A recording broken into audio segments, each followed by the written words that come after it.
ನಮಸ್ಕಾರ boss, welcome back to the Gajendra 2.0 battalion squad cinema news episode number 2ಗೆ ಪ್ರತಿಯೊಬ್ಬರಿಗೂ ಸ್ವಾಗತ ಹೇಳ್ತಾ ಈ ವಿಡಿಯೋನ ಶುರು ಮಾಡೋಣ. ಅದಕ್ಕಿಂತ ಮುಂಚೆ ನೀವೇನಾದರೂ ಹೊಸದಾಗಿ ವಿಡಿಯೋ ನೋಡ್ತಿದ್ರೆ ನನಗೆ ಗೊತ್ತು ನೀವು ಹೊಸದಾಗಿ ವಿಡಿಯೋ ನೋಡ್ತಿದ್ದೀರಾ ಅಂತ. ದಯವಿಟ್ಟು ಸಬ್ಸ್ಕ್ರೈಬ್ ಮಾಡ್ಕೊಂಡು ವಿಡಿಯೋನ ಸ್ಕಿಪ್ ಮಾಡದೆ ಪೂರ್ತಿಯಾಗಿ ನೋಡಿ. ಪ್ರತಿ ವಾರ ಏನೆಲ್ಲ ಸಿನಿಮಾ ಇಂಡಸ್ಟ್ರಿಗಳಲ್ಲಿ ನಡೀತಾ ಇದೆ, ಹಾಟ್ ಟಾಪಿಕ್ಸ್ ಯಾವುದೆಲ್ಲ ಇದೆ ಅದನ್ನು ಕವರ್ ಮಾಡೋದಕ್ಕೆ ಮಾಡ್ತಿರೋ ಎಪಿಸೋಡ್ಸೇ ಸಿನಿಮಾ ನ್ಯೂಸ್ ಎಪಿಸೋಡ್ಸು.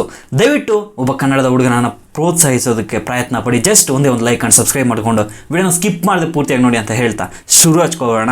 ಸೊ ಮೊದಲನೇ ನ್ಯೂಸ್ ವಿಷಯಕ್ಕೆ ಬಂದರೆ ಕಾಂತಾರ ಸಿನಿಮಾದ ಸೆಟ್ ವಿಷಯಕ್ಕೆ ಬರೋಣ. ಸೊ ಕುಂದಾಪುರದಲ್ಲಿ ಅತಿ ದೊಡ್ಡ ಸೆಟ್ಟನ್ನು ಒಂದು ಪ್ಲಾನ್ ಮಾಡಿದ್ದಾರೆ ಆ್ಯಂಡ್ ಅತಿ ಶೀಘ್ರದಲ್ಲೇ ಅದನ್ನು ಶೂಟಿಂಗ್ ಅನ್ನೋದನ್ನು ಸ್ಟಾರ್ಟ್ ಮಾಡೋಕ್ಕೆ ಹೊರಟಿದ್ದಾರೆ ಅಂತ ಮಾಹಿತಿ ಸಿಗ್ತಾ ಇದೆ. ದೊಡ್ಡ ಸೆಟ್ಟು ಅಂದರೆ ಸಣ್ಣ ಪುಟ್ಟ ಸೆಟ್ ಅಂತೂ ಅಲ್ಲೇ ಅಲ್ಲ. ಯಾಕಂದರೆ ಮಾಹಿತಿ ಸಿಕ್ಕಿರೋ ಪ್ರಕಾರ ಪ್ರತಿಯೊಬ್ಬ ಟೆಕ್ನಿಷಿಯನ್ನು ಸ್ವತಃ ಅಲ್ಲೇ ಇದ್ದು ಡಬ್ಬಿಂಗ್ ಸ್ಟುಡಿಯೋ ಆ್ಯಂಡ್ ಎಸ್ಪೆಷಲಿ ಪ್ರತಿಯೊಬ್ಬ ಕಲಾವಿದರು ಅಲ್ಲೇ ಸ್ಟೇ ಮಾಡೋದಕ್ಕೋಸ್ಕರ ಎಲ್ಲ ರೀತಿಯ ಪ್ರಯತ್ನಗಳನ್ನು ಮಾಡಿ ಒಂದು ಹಳ್ಳಿ ರೀತಿ ಒಂದು ದೊಡ್ಡ ಸೆಟ್ನ ಹಾಕಿದ್ದಾರೆ ಅಂತ ಮಾಹಿತಿ ಸಿಗ್ತಾ ಇದೆ. ಅತಿ ಶೀಘ್ರದಲ್ಲಿ ಶೂಟಿಂಗ್ ಅನ್ನೋದನ್ನು ಸ್ಟಾರ್ಟ್ ಮಾಡೋಕ್ಕೆ ಹೊರಟಿದ್ದಾರೆ ಅಂತ ಮಾಹಿತಿ ಅನ್ನೋದು ಸಿಗ್ತಾ ಇದೆ. ಸೊ ಅಪ್ಡೇಟ್ಸ್ ಅನ್ನೋದು ಮುಂದೆ ಬರೋ ದಿನಗಳಲ್ಲಿ ಗೊತ್ತಾಗ್ತಾ ಹೋಗುತ್ತೆ, ಅದನ್ನು ನಾನು ಮುಂದೆ ಹೇಳ್ತಾ ಹೋಗ್ತೀನಿ. ಸೊ ನೆಕ್ಸ್ಟ್ ನ್ಯೂಸ್ ಬಂದ್ಬಿಟ್ಟು ಜಪಾನಲ್ಲಿ 28ನೇ ತಾರೀಕು ಚಾರ್ಲಿ 777 ರಿಲೀಸ್ ಮಾಡ್ತಿದ್ದಾರೆ ಅಂತ ಮಾಹಿತಿ ಸಿಗ್ತಾ ಇದೆ. ಆ್ಯಂಡ್ ಅಫಿಷಿಯಲಿ ನ್ಯೂಸ್ ಹೌದು, 28ನೇ ತಾರೀಕು ಜಪಾನಲ್ಲಿ ರಿಲೀಸ್ ಮಾಡೋದಕ್ಕೆ ಎಲ್ಲ ರೀತಿಯ ಪ್ರಯತ್ನಗಳನ್ನ ಮಾಡ್ಕೊಂಡಿದ್ದಾರೆ.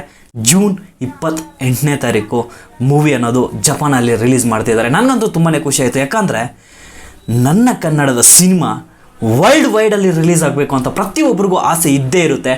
ನಾನೊಬ್ಬ ಕನ್ನಡದ ಸಿನಿಮಾ ಇಂಡಸ್ಟ್ರಿ ಆಗಿರೋ ಒಬ್ಬ ವ್ಯಕ್ತಿಯಾಗಿರೋ ಕಾರಣದಿಂದ ನನಗಂತೂ ತುಂಬಾ ಖುಷಿ ಆಯಿತು.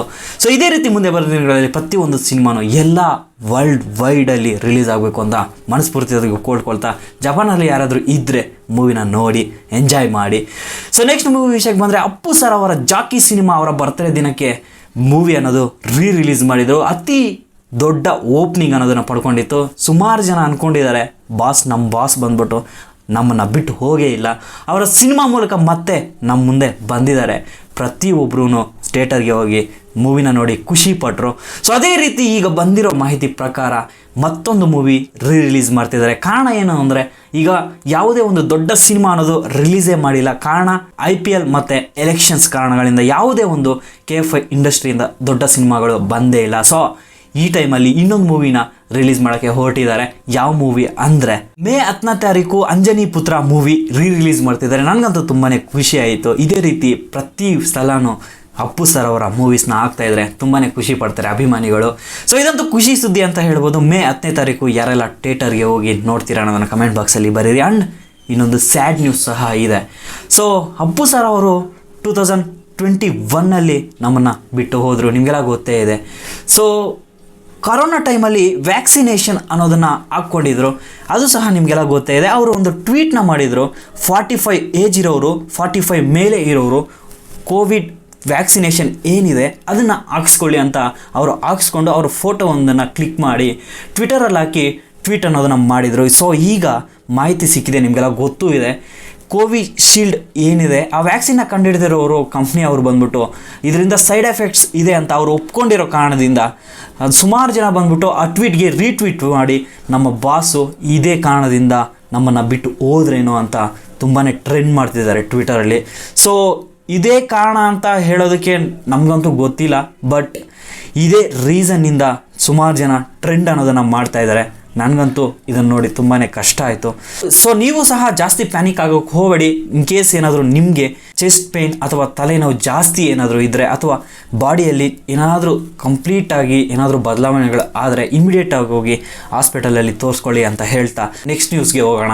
Avatar Purush movie recently release ಆಗಿತ್ತು, ನಿಮಗೆಲ್ಲ ಗೊತ್ತೇ ಇದೆ. ಸೊ ಈ ಮೂವಿ ಈಗ ಅಮೆಝಾನ್ ಪ್ರೈಮಲ್ಲಿ ಸ್ಟ್ರೀಮಿಂಗ್ ಅನ್ನೋದು ಆಗ್ತಾ ಇದೆ. ಯಾರೆಲ್ಲ ಆ ಮೂವಿನ ಥಿಯೇಟರಲ್ಲಿ ನೋಡಿಲ್ವೋ ದಯವಿಟ್ಟು ಹೋಗಿ ಅಮೆಝಾನ್ ಪ್ರೈಮಲ್ಲಿ ಹೋಗಿ ನೋಡಿ, ಮೂವಿ ಅವೈಲೇಬಲ್ ಇದೆ.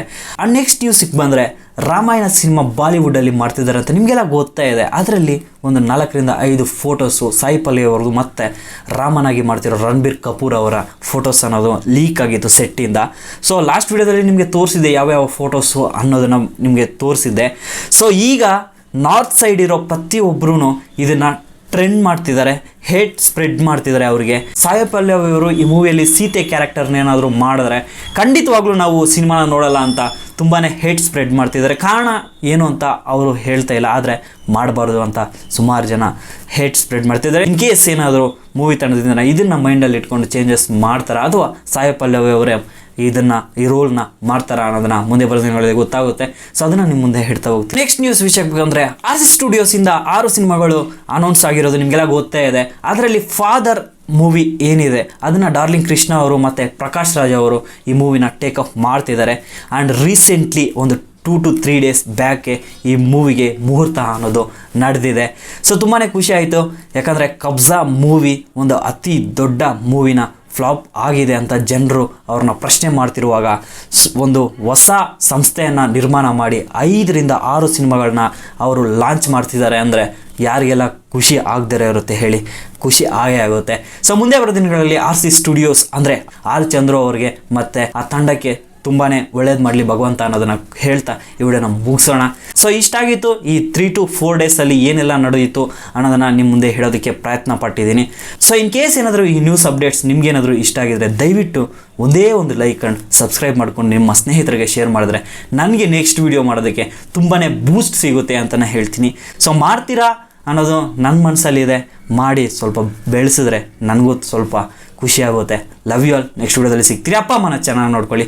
ಯಾವುದೇ ಕಾರಣಕ್ಕೂ ಈ ಕೋವಿಶೀಲ್ಡ್ ಹಾಕ್ಸ್ಕೊಬಿಟ್ಟಿದ್ದೀನಿ ಅಂತ ಜಾಸ್ತಿ ಪ್ಯಾನಿಕ್ ಆಗೋಕ್ಕೆ ಹೋಗಬೇಡಿ.